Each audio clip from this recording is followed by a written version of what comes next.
தூரம் வந்துவிட்டேன். எஜமானுக்கு சொந்தமான மயானம் எங்கு இருக்கிறது தெரியவில்லை. அது ஒரு வெளிச்சம் தெரியும்.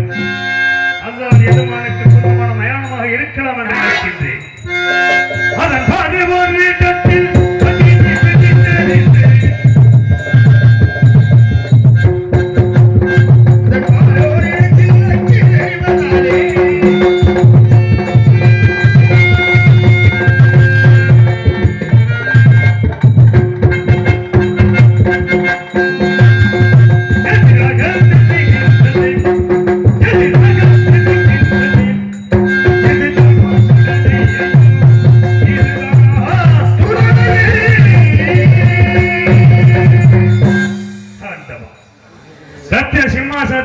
என்னை இன்று இந்த பலாற்ற படைக்கின்ற இந்த பிணங்களை சுட்டரிக்க வேண்டும்.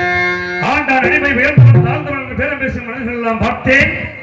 என்றுமே உறங்காத இடம் என்று ஒன்றிருக்கிறது.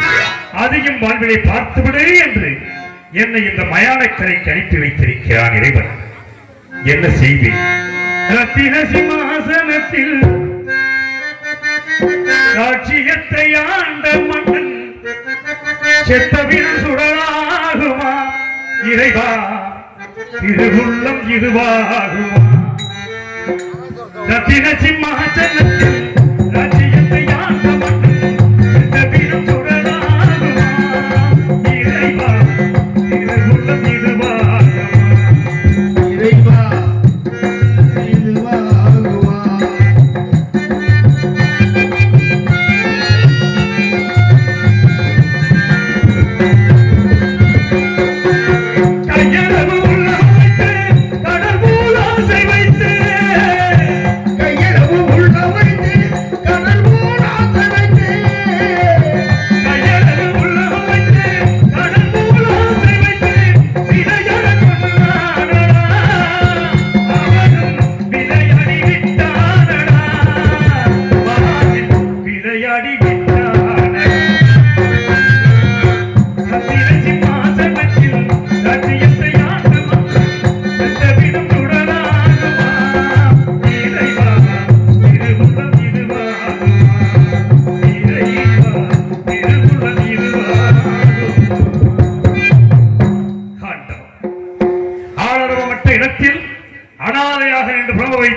இறைவா, ஹரிச்சந்திர மன்னன் நாட்டை இழந்தான்.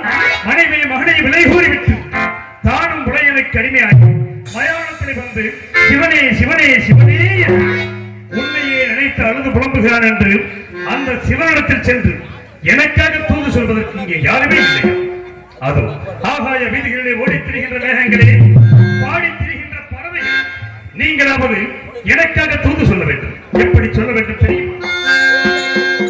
ஆகாய வீதியிலே பறந்து செல்லும் பறவைகளே, சீர்களிலே போவீரோ, சிவனைத்தான் காண்பீரோ, தூது சொல்ல மாட்டீரோ, என் துன்பக் கதையை கேட்பீரோ, துன்பக் கதையை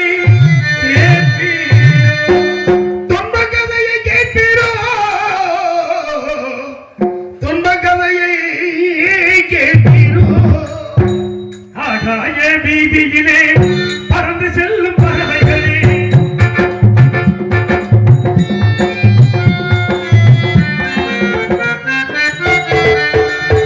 ஆகாய வீதியிலே பறந்து செல்லும் பறவைகளே, சீர்களில் போவீரோ, சிவனைத்தான் காண்பீரோ, சிவனைத்தான் காண்பீரோ, மாட்டீரோ, இந்த கதையை கேட்பீரோ. ஆகாய வீதியிலே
அலைகிறோம். வந்தவர்கள் எல்லாம் அடித்து நாங்கள் புசித்து விட்டோம். ஆனால் தாங்களிடம் நெருங்க முடியவில்லை. அக்கினி சுமை வீசுகிறது. தாங்கள் யார்? எங்கிருந்து வருகிறீர்கள் ஐயா? எத்தனையோ தெய்வீக சிந்தனையுள்ள மனிதர்களாம் இருக்கும் பொழுது இறைவன் அந்த பேய்களை வைத்து என் கதையை கேட்க வைத்திருக்கிறான். பேய்களிடத்தில் தான் என் கதையை சொல்ல வேண்டும் என்று இருந்தால் அதையும் சொல்லுகிறேன். பேயினங்களே ஐயா, என் கதையை கூறுகிறேன். தாங்கள் இந்த தோட்டத்தில் இருப்பதை பார்த்தால் பிணங்களை இங்கே சுட்டரிக்க வருபவர்கள் பிணங்களை போட்டு அஞ்சி நடுங்கி ஓடிவிடுவார்கள். அதனால் விபத்துகளை போக்காத குற்றத்திற்கு நான் ஆளாகி விடுவேன். ஆகையினாலே மரத்தின் கிளைகளில் அமர்ந்து கவனமாக கேளுங்கள். என் சரித்திரத்தை கூறுகிறேன். அப்படி இலையோடு இலையாக மரமோடு மரமாக அமர்ந்து இருக்கிறோம் ஐயா. தாங்கள் வாழ்க்கை வரலாற்றை கூறுங்கள் ஐயா, கேட்கிறோம். பிறந்தது மண்ணில் இறப்பதற்கென்றே பேசிடும். பிறந்தது மண்ணில் இறப்பதற்கென்றே பேசிடும்.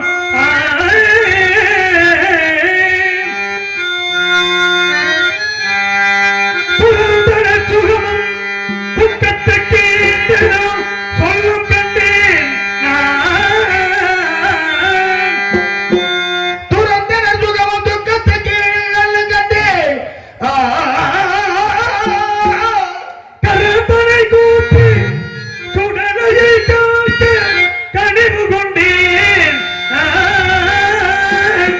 மரம் தந்து உன்னடிக்கு கீழாக வைத்து என்னை வாழ்விப்பாய். இறைவா என்னை வாழ்விப்பாய். மரம் தந்தே என்னை வாழ்விப்பாயே ஈசா. மரம் தந்து வாழ்விப்பாயே ஈசா. யார் போய் சொல்லுவார்? யார் போய் யார் போய் சொல்லுவார்?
இதுதான் நீதியா?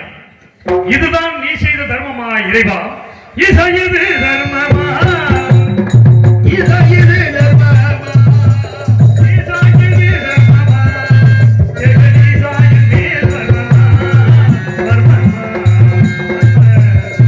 இசையது தர்மமா? ஜெகதீசாயின்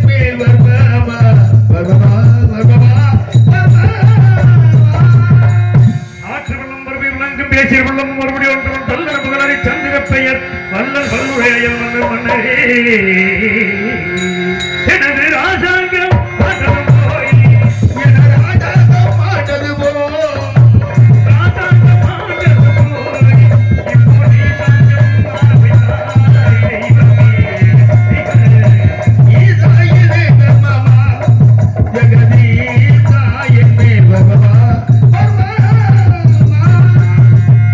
அங்கம் பங்கம் கலிங்கம் குருந்தம் கொப்பரம் கோச்சர புராணமும் போடவரி வெஞ்சயம் கொல்லம் மேற்பாளம் நடனம் கிங்கனம் கேகையும் கேரளம் வல்லவம் சிந்து சீனம் சோழகம் திராபமும் குழுமமும் குந்தரமும் தீர்க்கமும் சோழையபுரம் மங்காளம் சிங்களம் கம்பீரம் ராதகம் மாடபுரம் தொண்டாசம் மலையாளம் தாபோசம் காந்தாரம் பாண்டியம் பாஞ்சாரம் கடாரம் என்ற நாட்டை நான் ஆட்டது போய் நாட்டை நான் ஆட்டது போய் ஒரு நாட்டை எங்காட வைத்தாய் செய்வதற்கு தெய்வமே தெய்வமே தெய்வமே ஆதிக்கத்தக்க நாவல் சுவரேனும் மதமணந்து சுவரணியானவர் தனக்கு மகப்பிரவாத காரணத்தால் கௌரவம் சித்து 27 பெண்களை பெற்றெடுத்து 27 பெண்களுக்கும் அசிவினி பரணி கிருத்திகை ரோகிணி மிருகசேஷம் திருவாதிரை பிரபூசம் பூசம் ஆயிரியம் மகம் பூரம் உத்திரம் அஸ்தம் சித்திரை சுவாதி அனுசம் கேட்டை மூலம் புராணம் உத்திராடம் திருவண்ணம் விட்டம் சதயம் புரட்டாதி உத்திரட்டாதி ரேவதி என்று 27 பெண்களுக்கு நாமமிட்டு நால்வொரு வேலையும் பொழுதொரு வண்ணமாக வளர்த்து பெண்கள் தக்க பருவம் வந்தவுடனே 16 சந்திரனை அழைத்து 27 மாதங்களை மனம் செய்து கொடுத்து ஏகபோகமாக இல்லறம் நடத்த கிரபதி என்று சந்திர மண்டலம் அனுப்பி வைத்தார் ஈசாயிலே தர்மமா ஜெகதீசாயிலே பகவா சந்திரன் இருப்பிடம் சென்றவுடனே அழகிலே சிறந்த ரோகியோடு மாத்திரம் என்பட்டு வாழ்ந்ததனால் மற்ற 26 மாதங்களும் மனம் வருந்தி தந்தையாகிய தக்கனிடத்தில் வந்து முறைகிறேன் தக்கனுக்கு கோபம் வந்து அப்படியா செய்தோம் இப்பொழுது நமது பூராக்களிலும் ஈரமாக போகட்டும் என்று சாபமிட்டவுடனே சந்திரன் சோழ சக்கரைகள் அத்தனையும் இறந்து இருளில் மூழ்கினான் இருளை கண்ட மாதர்கள் மனம் வருந்தி மீண்டும் தந்தையாக தக்கனிடத்தில் வந்து என் நாயகனுக்கு வந்த விபத்துகளை போக்குங்கள் என்று சொல்ல மக்கள் மீது இரக்கம் கொண்ட தக்கன் மீண்டும் சந்திரனை அழைத்து ஒரு பக்கம் கலைகள் தேயவும் மறுபக்கம் கலைகள் வளரவும் என்று சாப விமோச்சனம் கொடுத்து சந்திர மண்டலம் அனுப்பி வைத்தார் ஈசாயிலே தர்மமா ஜெகதீசாயிலே பகவா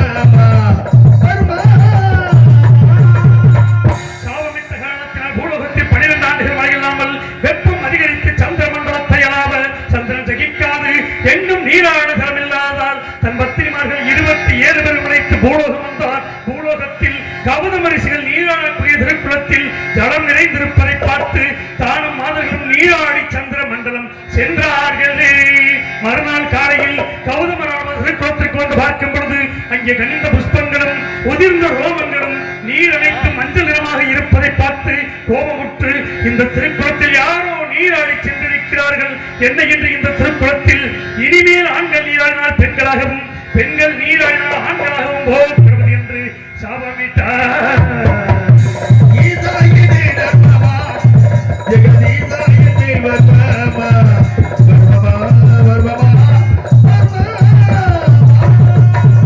சாபத்தை அறியாத சந்திரன் மறுநாள் காலையில் பத்திரமாக 27 பேர் உழைத்து வந்து அந்த குளத்தின் கரையில் நிறுத்திவிட்டு முதலில் தான் மட்டும் இறங்கி நீராடி மூழ்கி எழுந்த சந்திரன் அழகிய பெண்ணுருவாக மாறி கரைக்கு வர பெண்கள் கண்டு மனம் மறந்தி ஸ்ரீமன் நாராயண நோக்கி தபம் செய்ய தபத்திற்கிறங்கிய மகாவிஷ்ணுவானவர் அங்கு வந்து பெண்ணுருவாய் இருந்த சந்திரனை பார்த்து அவனிடத்தில் கொஞ்சி பேசி மறைமுகமான சோலை வழக்கில் அழைத்து போய் கூட மகாபாதகனாகிய நான் பிறந்தே குழந்தையாகி என்னை தரையிலே கிடத்திவிட்டு பெண்ணுருவாய் இருந்த சந்திரனை மீண்டும் திருக்குளத்தில் மூழ்கும்படி செய்து சுய உருவை கொடுத்து சந்திர மண்டலம் அனுப்பி வைத்தார்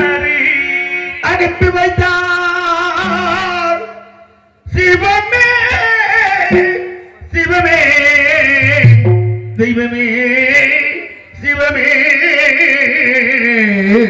சிவமே சிவமே தெய்வமே அந்த வனத்திலே வசிக்கின்ற கௌதமரை அழைத்து குழந்தையாகி என்னை கொடுத்து மகா சத்தியவந்தன் தந்தாரம் என்று பிரதாரம் சிக்க மாட்டான் மெய்யன்றி பொய் சொல்ல மாட்டான். 56 தேசத்தையும் ஆளுகின்ற சக்கரவர்த்தியாக வருவான். திருச்செங்கதாசன் வேட்டைக்கு வருவான். அவனிடத்தில் இவனை கொடு என்று உத்தரவு செய்து, இவன் அறியாயி எனக்கும் சந்திரனுக்கும் பிறந்தபடியினால் இவனுக்கு அரிச்சந்திரன் என்று பெயரிட்டு அழைக்கும்படி சொல்லி சென்ற பேரையும் நான் இழந்தேன்.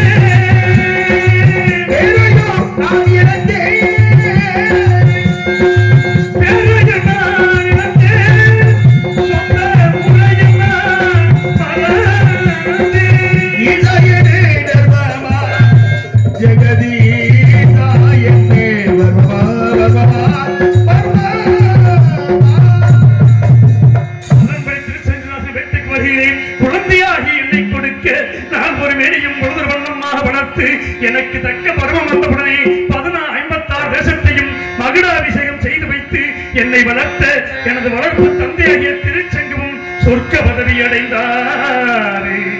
சொர்க்க பதவி அடைந்தார். நான் நாட்டை நீதியோடு ஆண்டு வருவதற்கு கரத்திலே செங்கோல் பிடித்ததும் போய்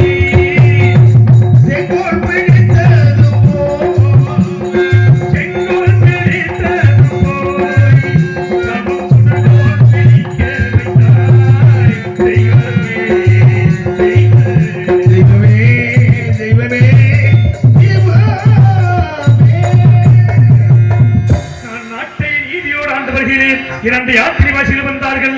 எங்கெங்கு சென்றீர்கள் என்ன விசேஷம் கண்டுகள் கேட்டேன். கண்ணமாபுரியிலே மதிதையின் மகள் சந்திரமதி மாலை சூடும் மங்கையான சொல்ல அதே சமயம் சுயவர ஓடையும் வந்து சேர்ந்தது. உடனே ரதத்தை சுத்தப்படுத்தி கண்ணமாபுரி புறப்பட்டு சென்று செல்லும் வழியிலே மருதம் முல்லை நெய்தல் குறிஞ்சி என்ற நிலங்களை கடந்து இந்த பாவியாகிய நான் பாலைவனவழியாக பிரவேசித்தேன். அங்கு காளிகாதேவியின் ஆலயத்தை கண்ணுற்றேன். கண்ணுற்ற மாத்திரத்தில் நற்றேறி விட்டிறங்கி நாயகியை தொழிலிறங்கிய நிராசன உற்றேரை நோக்குதல் முடிவேந்தன் கருணை இமைகள் காக்க கற்றேறும் கற்பனையும் கற்கனையும் கற்சிலையும் கன்னி முன்னே பொற்றேறும் பொற்கனையும் பொற்சிலையாய் பொழிந்ததன். அம்மா காளிகாதேவி முன்னமே கல்லாக இருந்த தேர் குதிரை வில் அன்பு நான்கும் என்னுடைய கண்களுக்கு பொன்னுருவாக தெரிய காரணம் என்னவென்று கேட்டேன். உடனே காளிகாதேவியும் பிரசன்னமாகி, அடே மகனே, 2000 ஆண்டுகளுக்கு முன்னதாக உனது மூதாதையில் ஒருவனான வர்ணனானவன் இந்த தேர் குதிரை வில்லன்பு நான்கு இங்கே கொண்டு வந்து நிறுத்தி இதை கல்லாக சபித்து இது யாருடைய கண்களுக்கு பொன்னுருவாக தெரிகிறதோ அவனுக்கு கொடி என்று சொல்லி சென்றான். இது உன்னுடைய கண்களுக்கு பொன்னுருவாக தெரிந்தபடியினால் நீயே எடுத்துச் செல், சந்தேகப்பட வேண்டாம் என்று சொல்ல நான் காளிகாதேவி கொடுத்த தேரிலே அந்த காளி கொடுத்த தேர்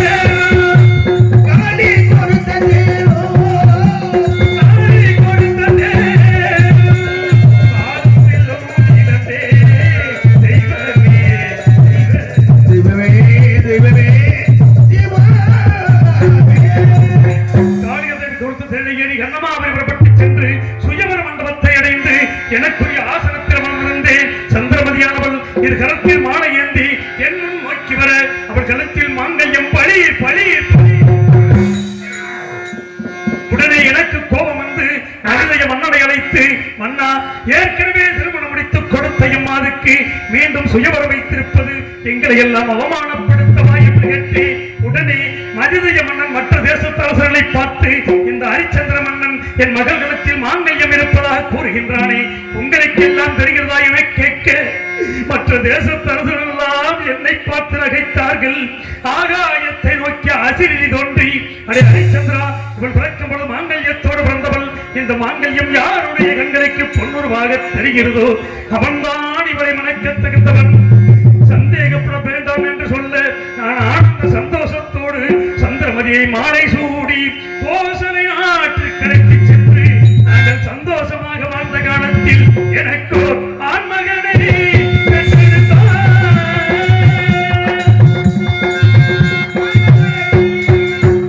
ஆண்மகன் பிறந்து விட்டான். மகிழ்ச்சியில் 7 நாட்கள் களஞ்சியத்தை திறந்து வைத்து அள்ளி செல்லுங்கள் செல்லுங்கள் என்று சொல்லி மேலும் வேதபராயணங்கள் போதி நான் பெற்ற என் மகனுக்கு லோகிதாசன் தேவதாசன் என்று பெயரிட்டு அழைத்த புத்திரனை மறந்தே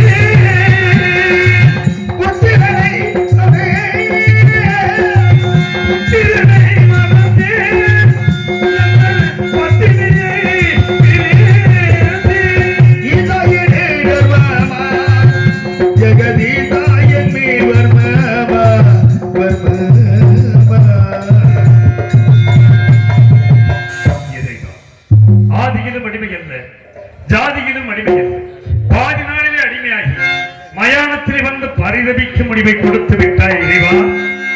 அதையிலும் அடிமை அல்ல, ஜாதியிலும் அடிமை அல்ல, ஆதியிலும் அடிமை அல்ல, ஜாதியிலும் அடிமை அல்ல, அதையிலும் அதையிலும் ஆதியிலும் அதையிலும் அடிமை அல்ல, ஜாதியிலும் அடிமை அல்ல, பரியில் அடிமையாகி நான் என்ன செய்வேன், பரியில் அடிமையாகி நான் என்ன செய்வேன் படையில் அடிமையாகிறேன், நான் என்ன செய்வேன் படையில் அடிமையாகிறேன்.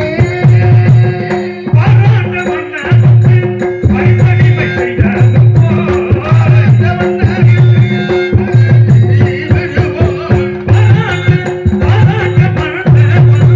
பரிதடிமை செய்ததும் போல், பிறவருக்கு அடிமையாகி நான் என்ன செய்வேன், பிறவருக்கு அடிமையாகி நான் என்ன செய்வேன், பிறவருக்கு அடிமையாகி ஒட்டகங்கள் நீரில் ஏறி பட்டணங்கள் சுற்றி வந்தேன், ஒட்டகங்கள் நீரில் ஏறி பட்டணங்கள் சுற்றி வந்தேன், பட்டணங்கள் சுற்றி வந்தேன், பாடைமர பரணியே நான் என்ன செய்வேன், படமர பரணியே நான் என்ன செய்வேன், படமர பரணியே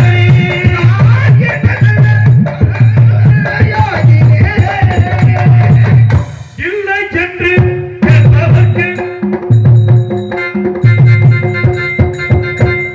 இல்லை என்று இல்லை என்று இல்லை என்று கேட்பவர்க்கு அள்ளி அள்ளி கொடுத்த கையா, அள்ளி அள்ளி கொடுத்த கையா, இல்லை என்று கேட்பவர்க்கு இல்லை என்று கேட்பவர்க்கு அள்ளி அள்ளி கொடுத்த கையா, அள்ளி அள்ளி கொடுத்த கையா.